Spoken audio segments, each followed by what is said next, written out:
Welcome to Wednesday night. It is cold, so hopefully you're watching from somewhere warm or maybe in your car, listening on your ride home, not watching. You're watching the road. But we're here. It's Wednesday night. God is doing stuff at Brookridge. He's doing stuff all over the place, really. But there's going to be a lot of things going on in New England, I feel like. And we are excited at Brookridge. Hope you guys are. Hope our extended friends and family are excited. And we're just glad to be here on a Wednesday night.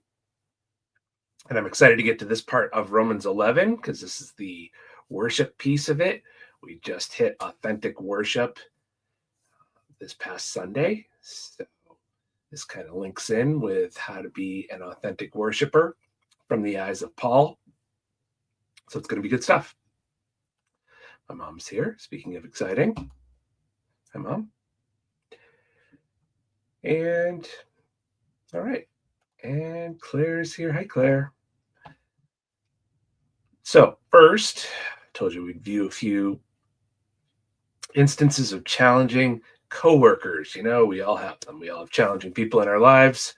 And if you can't think of the challenging people in your lives, maybe you are the challenging person. Who knows? We all have our moments, but here we go.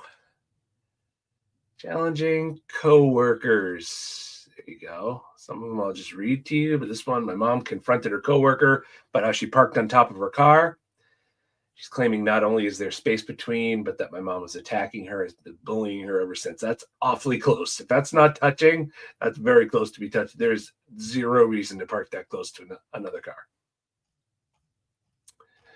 This is nice. Keep a pack of gum on your cubicle at work. Then you go to grab a piece, and there's just a little note in there that says, "Thanks for the last piece of gum." Very rude.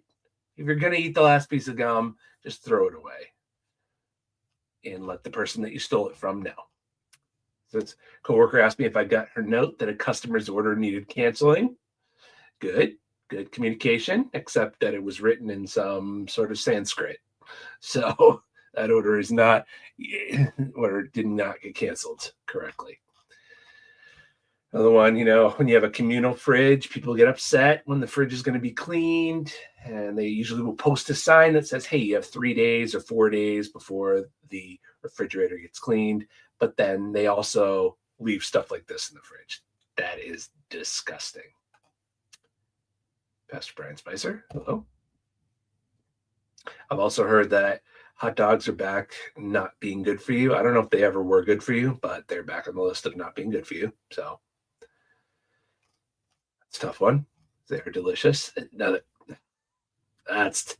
Why would you leave milk in the fridge that long? I almost think this is a setup, but that's gross.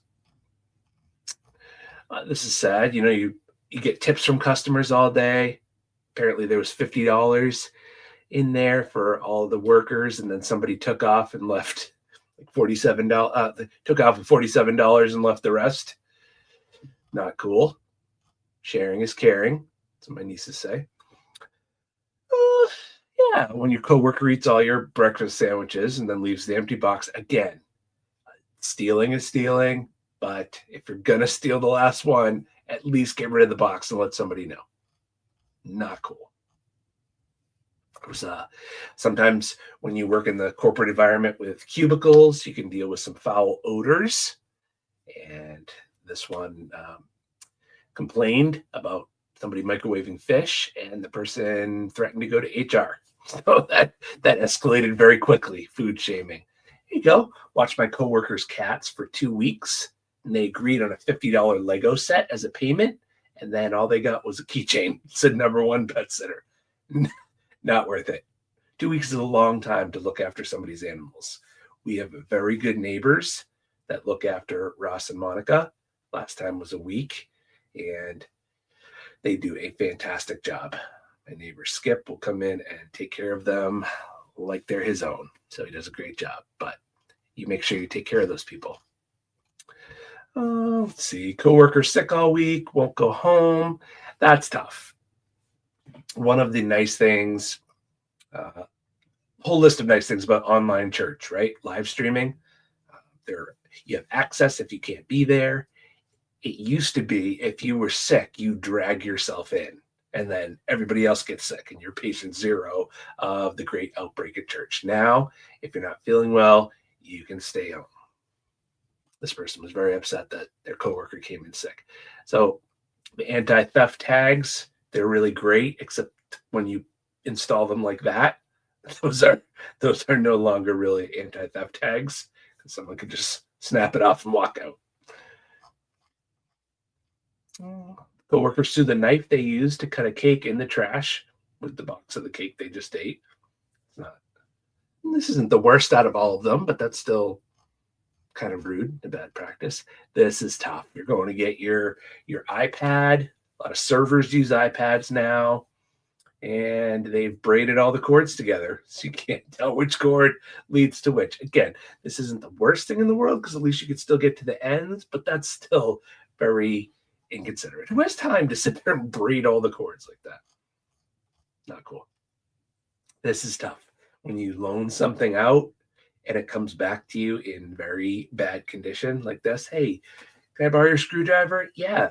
And it looks like it went through a wood chipper and then they gave it back to them. Not cool. We've seen pictures like this before. This is working fails. The overnight worker had a bad accident. This one drove over a can of oil. Again, bad accident. This is a tough one. Somebody's been on medical leave, working through cancer treatment, and didn't hear from anybody at their work. And then finally somebody reached out and says, hey, how have your appointments gone? They let me go today after I was caught sleeping on the clock. Can I put you down as my boss? No and no. Another fridge cleaning debacle. That is a crime scene, really. That's horrible. Oh, that's tough. This is bad. Email, when you're dealing with a corporation, that can be tough. The reply alls can get out of control.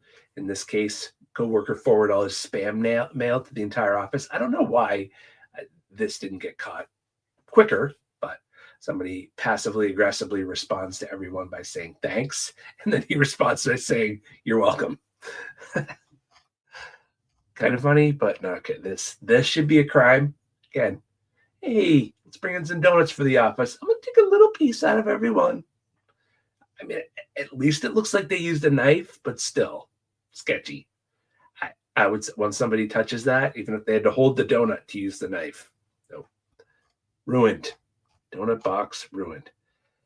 This is a tough one. Printer can hold an entire ream of paper. Why wouldn't you just put the whole ream in instead of leaving it on the top of it like that? Okay, not worst thing in the world, but a challenge.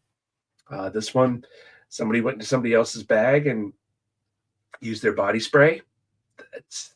That's not great, especially if you're spending some money on that and somebody else is using it. So people wonder why I'm so obsessive compulsive about stuff. I have nightmares from being in gym class when I was really young, and a couple of the older guys always forgetting their deodorant. So of course they'd grab mine and just use it. Very gross. Not nice. Pleasure to realize that your coworkers don't know how to close a box properly, right when you're about to go home. That's a tragedy there. That's going to be tough to put back together. This is awkward. So everybody gets a Valentine's Day card except you. There's some people have multiples. You get none. Very sad. This is the bottom of the espresso machine that is supposed to be cleaned out, and it has not been cleaned out in quite some time. Also, you probably don't want to go to this place because that's nasty. That's why they don't let you see behind the counter, because if it looks like that, you wouldn't be buying coffee. And this one, very bad. You talk about emailing everybody. So an IT worker, a lot of times what happens when I work for United Healthcare, you would get spam mails through and scams with links that you cannot click on. So there was a place where we would forward it to, so the IT department could take care of it. In this case, IT sent it to everybody and said, received an email with this link, don't click on the link. except they sent the actual link. That's not good. Those people will. Yeah, that is no good. A lot of bad things happen when you click those links. So, yep, no good. All right. So, sometimes working with other people can be a challenge. We know that, but we have patience. And all right, talk about Romans 11. So, recap on Romans 11. This was a tough one. So, we just slogged through 4 weeks of Romans 11. And now we're at the last 6 verses. And this is exciting stuff. So, it's a hymn, it's a song that Paul wrote in reflection of everything that he just explained. So, if you remember, when we were going through Romans 9 through 11, Paul had been considering the question, did God fail in keeping his promise to make Israel a blessing to the nations? We went over that and over that. God had promised not only to bless Israel with salvation, but to use them to be a blessing to the world. And now the nation of Israel, as Paul is writing to the church in Rome, the early church, the Jews had by and large turned away, had not accepted that Jesus Christ was the Messiah. So the question was, has God failed? So like I said, for 4 weeks, we looked at this through Romans 11. Said, has God failed? Absolutely not. And a bunch of reasons, a few of them being God built his church with the Jews, right? All the early apostles were Jews. Furthermore, to this day, he's preserved a remnant of Jews who trust him. Finally, we know the best is yet to come. One day, God's going to bring the nation of Israel as a whole back to himself. And when that happens, it's going to kickstart the largest worldwide gospel movement in history. And in the meantime, the irony was that even the Jewish rejection of the gospel blessed the Gentiles by affording them a unique opportunity to hear the gospel. By pushing the apostles out of the synagogues, we said, and into the streets, it gave everybody else an opportunity to hear about Jesus. So, yes, God has kept his promise to the Jews. All right, so now we're in verse 30 of chapter 11. And Paul starts to summarize everything he's just said. So, verse 30, for just as you, talking to the Gentiles here, were at one time disobedient to God. So once you obeyed God, but now you are, once you had disobeyed God, but now you've received mercy through their disobedience. So in other words, because the Jews disobeyed, you Gentiles got a unique opportunity to experience mercy. Verse 31, so they too have now disobeyed, resulting in mercy to you, so that they also may now receive mercy. He's saying, and he's reminding them, God's mercy toward you is going to lead them to mercy. Remember, we said it's going to make them jealous for what they had lost, and they're going to come back to God. Verse 32, for God has imprisoned or consigned all to disobedience. So God has consigned all disobedience or imprisoned all in disobedience so that he may have mercy on all. And then Paul starts to get a bit emotional and overwhelmed here. There's actually 7 verses, 30 to 36, not 6. So verse 33, oh, the depth of his riches, of both the wisdom and the knowledge of God. How inscrutable or unsearchable are his judgments. Unsearchable his judgments, and untraceable or inscrutable are his ways. So unsearchable are his judgments, how untraceable are his ways. Paul's saying, what kind of God is so gracious that he turns even our disobedience into blessing? What a gracious God. What kind of God takes our rejection of him and uses it as part of his good plan in our lives? God took our disobedience and used it as the instrument of our salvation. The clearer illustration of this is the cross, right? Wasn't the cross the ultimate act of human rebellion? But it was also the instrument of our salvation. God didn't save us despite the cross. He saved us through the cross, which means the cross was simultaneously the expression of our rebellion and the instrument of our salvation. And so the irony of the gospel is that we live through the death of the God that we murdered. Who but God would do that? So Paul says in verse 34, for who has known the mind of the Lord, or who has been his counselor? Like, would any of us have thought of that? And can we stop for a second and realize how much better and loftier and wiser God is than us? Verse 35, or who has ever given a gift to God? that he might be repaid. The whole salvation thing, Paul is saying, isn't this the most unbelievable outpouring of grace we could ever conceive?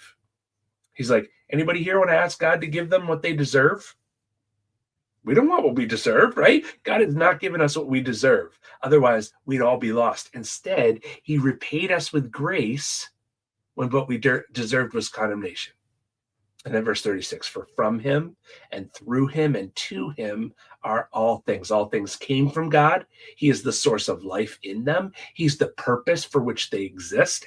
Everything that exists to point out his glory, which means that God pursued the salvation process in a way that would put his power and his glory on display. That was his ultimate priority. From and through and to him are all things. When it's all said and done, he's designed the salvation process such that none of us will be able to raise our hands and say, hey, look what I've accomplished, or even look what I've become. But only God, who else compares to him? And he ends by saying, to him be the glory in all of this forever. Amen. Pretty cool, Paul writing worship. So let's talk about worship a little bit.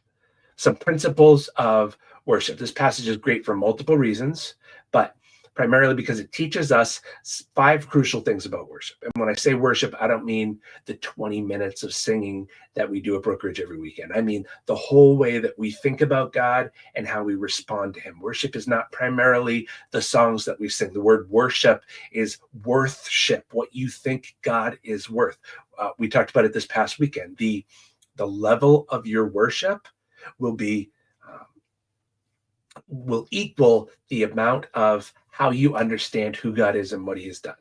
Like if your understanding of God is big and what he's done, then your worship will be big. And that's reflected in the singing that we do, right? Lethargic singing by a church family surely would make observers conclude, well, if they're this bored, then the God they're singing about must not be that awesome. But the primary way we worship God is in how we respond to him, how eagerly we obey him, how much we treasure him. So here's the first of 5 principles. We'll do the next 4 next week. So number 1, all of God's works are designed to lead to wonder and worship. Everything God does is designed to lead to wonder and worship. The way Paul ends this shows us that at the end of everything, all that God has done in pursuit of our salvation is designed to lead us to amazement and wonder. If you remember what he said in chapter 9, verse 23, if you're taking notes or you're following along, Paul said, and what if he did all this, talking about the salvation, to make known the riches of his glory on objects of mercy that he prepared beforehand for glory? What if the primary purpose of how God pursued salvation was to make us stand amazed at the glory of his grace? And what if that vision was so compelling and so beautiful that it was worth any price to get there? What if the best part of heaven is seeing God in his glory? You're like, well, that doesn't, how about the no pain and no crying and no sorrow? We get to see our loved ones. Well, we know that the Bible says the angels who already experience the other joys of heaven, what they stare with wonder at and what they can't get enough of is the love of God expressed to us in the gospel. And one day we'll see what they see and even more because we're recipients of that love. What if deep down that's what you've been seeking for your whole life?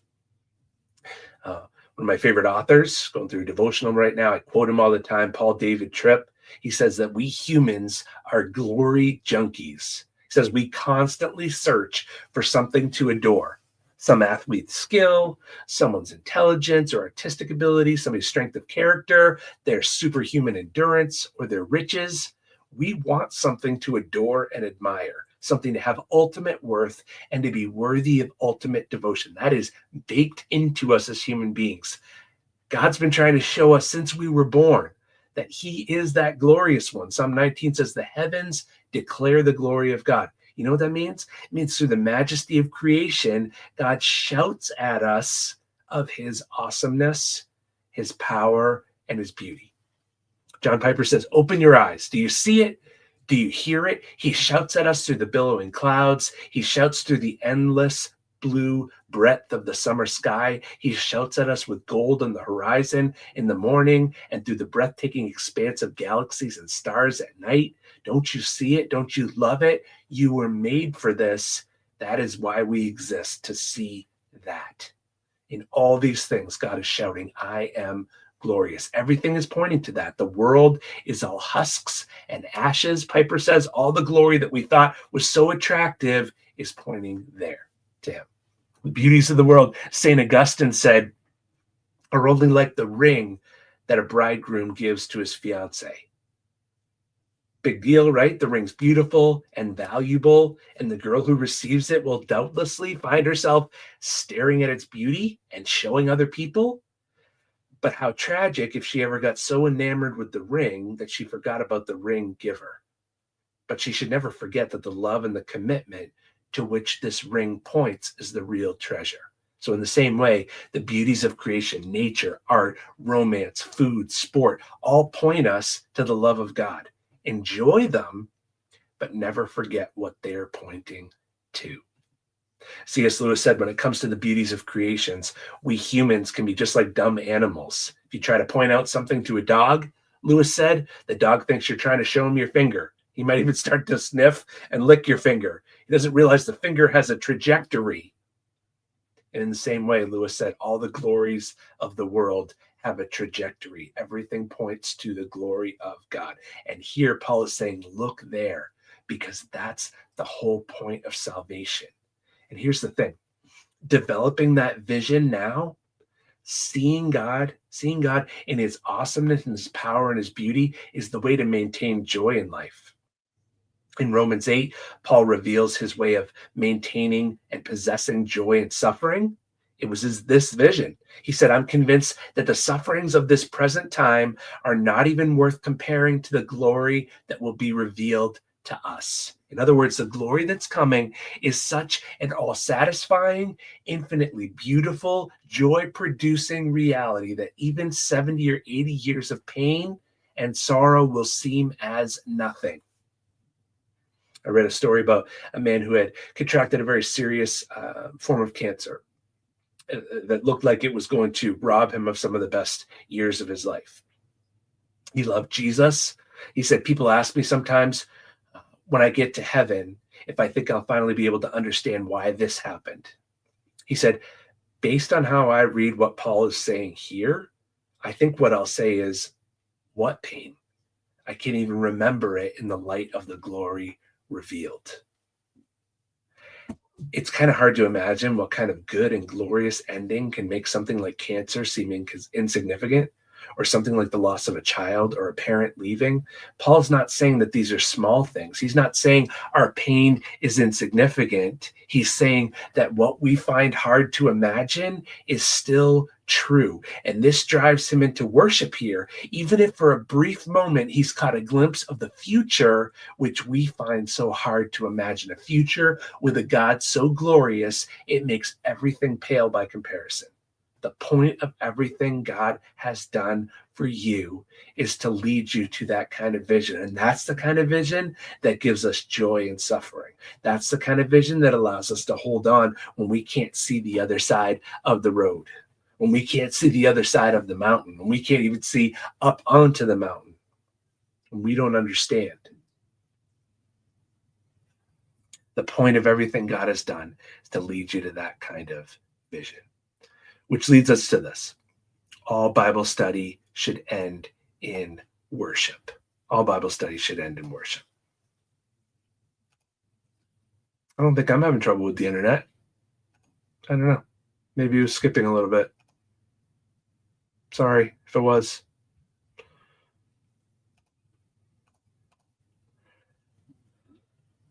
All Bible study should end in worship. The fact that Paul ends this examination of doctrine and explanation of all these really heady, deep things in Romans chapter 11 illustrates for us that the purpose of Bible study is not just to expand our spiritual understanding, but to set our hearts on fire with passion.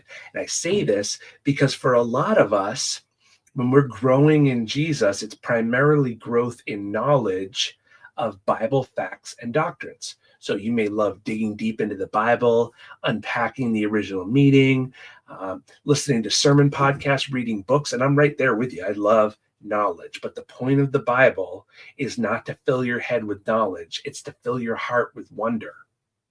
Maybe for others of you, your interest in Christianity is more practical. You want to know how God could help you have a better marriage, more stable family, a more fulfilling career. So you love the messages where myself or another pastor will break down practically how living for Jesus should change your life and following the principles of God's word should change your life. And that's great. The Bible is full of wise counsel in ordering your life, but the Bible is not primarily a book of best spiritual practices. It's a book that should lead you to wonder.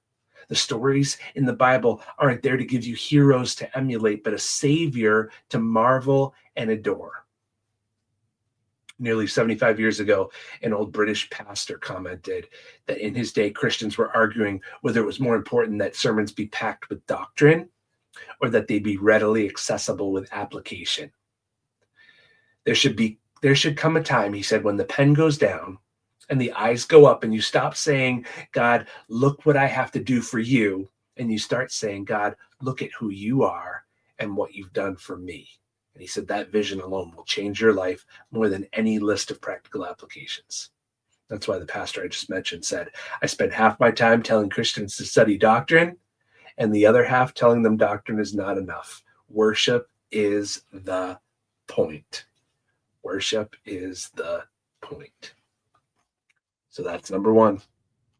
And then you're going to have to hold on for a week. So all of God's works, everything that he does and continues to do, are designed to lead you to wonder and to worship, and not singing worship, although that's a kind of an overflow, but a life of worship. And all of our Bible study should lead us to amazement and wonder at who God is and what he has done, what he's doing, and what he will do. And that is a game changer for us, understanding who God is through his word, by his spirit, and it leads us to worship. All right. Hope I'm not skipping for everybody. Sorry about that. Things seem pretty clear over here, but hey, maybe the rewatch will be better. This is why we stream to YouTube and to Facebook, just in case. I hope you all have a fantastic week. We are praying for you. We are excited about Sunday. Sunday, we're talking about grace. We're breaking down our mission statement. We're inviting people to join us in experiencing the grace and forgiveness of Jesus as we follow him together. So this week we're talking about grace. Next week we're talking about forgiveness. And then we're going to break down the attend, connect, transform, send. And in the middle, we're going to get a visit from Pastor Brian Spicer. Talk about prayer is paramount. So we got some exciting weeks of Sundays coming up. We'll be back in Romans 11 to talk about worship next Wednesday. Have a fantastic week. For those of you jumping over to Bay State Baptist, this is the time to do so. 7:30, Pastor Brian Spicer talking through the book of Titus. We'll see you all soon.